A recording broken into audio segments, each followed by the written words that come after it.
Bana. Jadi mana? Yang aku nak pegang apa dia. Dan aku nak tanya, pakan orang Aceh raya-raya tak pakan? Barangan masalah abusi, masalah kun ke ulama, dihina presiden, dihina je. Okey lah, karena hanjit dah sedap. Posisi yo karena luar negara memungkinkan. Tapi kalinya Saonan Fadli Ali ya. Si Fadli Ali nyampai Merian, bahasa Merian. Nyanci proses, nak cara Bek TikTok Facebook lagi theli hitam kem lo.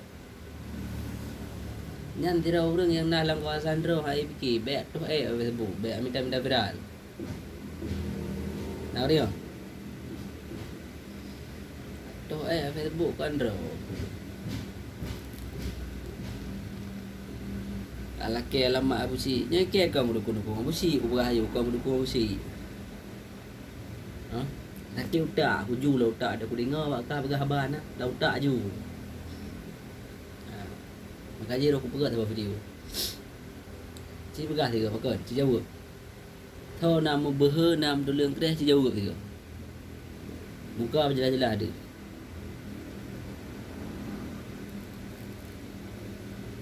Nanti gamnya lo tu, tiga lo di pongan, YD kan. Wahabi kan. Try pegang bersalah je. Alah, nak boleh pegang. Nak boleh buat video. Nyanyi prosesnya, nyanyi enak je. Nyanyi cicak orang lagi ambil tu Facebook lah ke lama usi pegahnya pegah je berah urusan.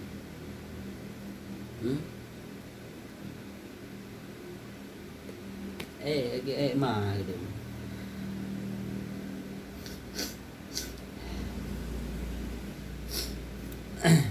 Dari ngoli bawa Aceh enak ya.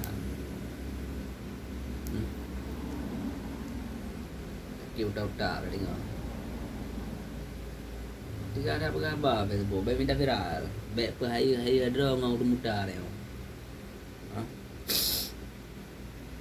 Laki alamak abusi, laki lemboy abusi. JJO kau okey lah, hai nak tengok api. Nyo yang dalam 4 minit punggung ni beran pergi je. Ha? Dukna Fadli nya iperhem martabat tunggu daya na. Bu viral ana mi daya minta sedekah pura juana. Bui si an. Mahnya tak ada berhaban. Berhaban terus menak ke utak dah. Nyo ci jawab tiga pun kalan tau.